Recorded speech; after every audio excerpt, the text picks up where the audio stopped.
Society एक ऐसी जगह है जहाँ लर्निंग नेचुरल लगती है और ग्रोथ एक्साइटिंग होती है। ये ऑर्गेनाइजेशन एक्सप्रेसिव आर्ट, एक्टिविटीज़ और रियल लाइफ एक्सपीरियंसेस के थ्रू ऑटिज्म से जुड़े लोगों को सपोर्ट करती है। उनका एम है न्यूरो डाइवर्सिटी को सेलिब्रेट करना।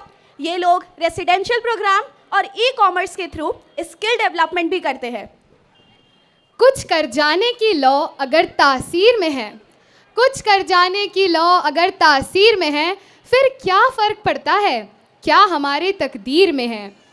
प्रोग्राम की अगली पेशकश है माइम, जो थिएटर की एक ऐसी विधा है जिसमें कलाकार मूक अभिनय यानी कि चेहरे की भंगिमा और अपने एक्शन के द्वारा अपने विचारों और अपनी बातों को दर्शकों तक पहुंचाता है। अप्रोच ऑटिज्म के non verbal and semi verbal trainees इसी विधि को प्रतिदिन जीवन में प्रयोग करते हैं। उनकी ये प्रस्तुति है first love.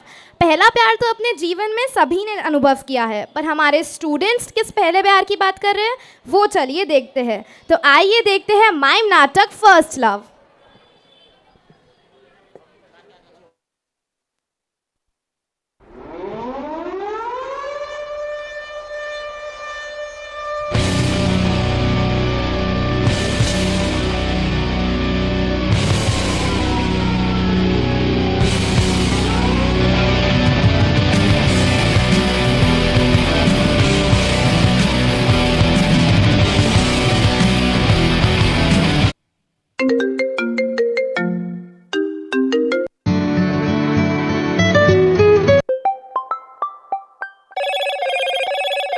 Hello, Moto.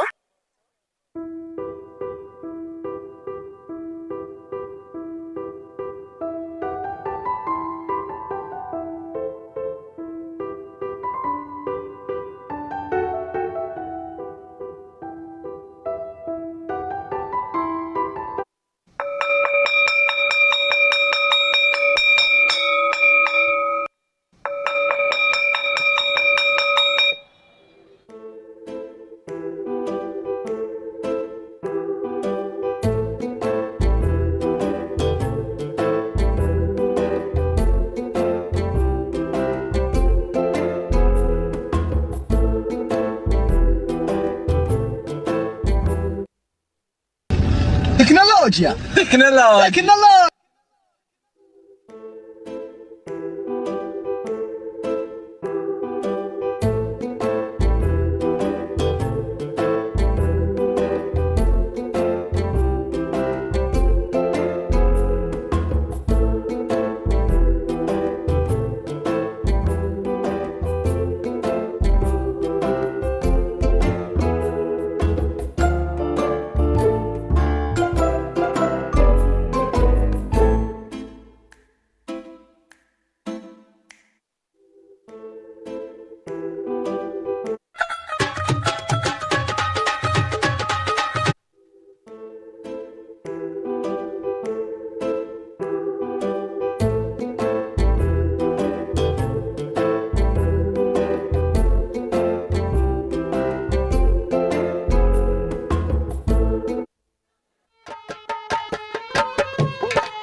Ding ding ding ding ding ding ding ding ding dum dum bum bam bam bam bam.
हट जा ताऊ हट जा हो हट जा।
That is wonderful. That is wonderful. Please stay on the stage, please.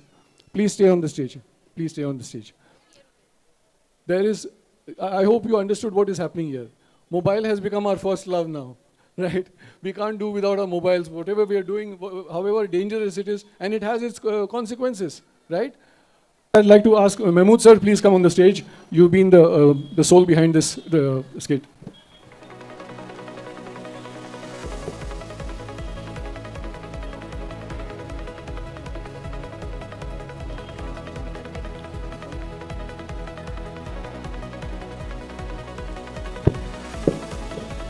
Can you please give a loud cheer for our participants?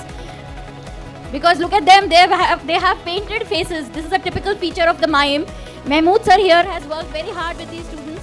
All of our students are on the autism spectrum. Coming here and doing this is huge. So Mahmood sir, आप अगर कुछ बताएं हमारे बच्चों का ये preparation तो it will be great. Autism के साथ काम करना जितना हम ये सोचते हैं कि इनके साथ हम काम नहीं कर पाएंगे, जबकि ये उतना ही ईजी है. बस फ़र्क इतना है कि हमें उनको समझना होगा. हम जनरली क्या करते हैं कि हम अपनी बात उनको समझाने की कोशिश करते हैं और अपने थॉट्स उनके ऊपर लादने की कोशिश करते हैं, तो वो हमसे दूर हो जाते हैं. अगर इनके साथ काम करना है तो इनको समझना होगा, इनकी फीलिंग्स, इनके थॉट्स इनको समझना होगा और इनके अकॉर्डिंग इनके साथ काम करेंगे तो बहुत ईजी हो जाएगा और बहुत आसान तरीके से हमारी बात समझ सकेंगे. तो पिछले कई दिनों से हम लोग इनके साथ काम कर रहे हैं, बहुत मज़ा आ रहा है. मैंने इनसे बहुत कुछ सीखा, बहुत कुछ जाना कि पेशेंस क्या होता है, रिपीटेशंस क्या होते हैं, बार बार करने से कैसे, प्रैक्टिस करने से चीज़ें क्लियर होती हैं. तो सीखा. इनके साथ मैंने सिर्फ सीखा है. Thank you.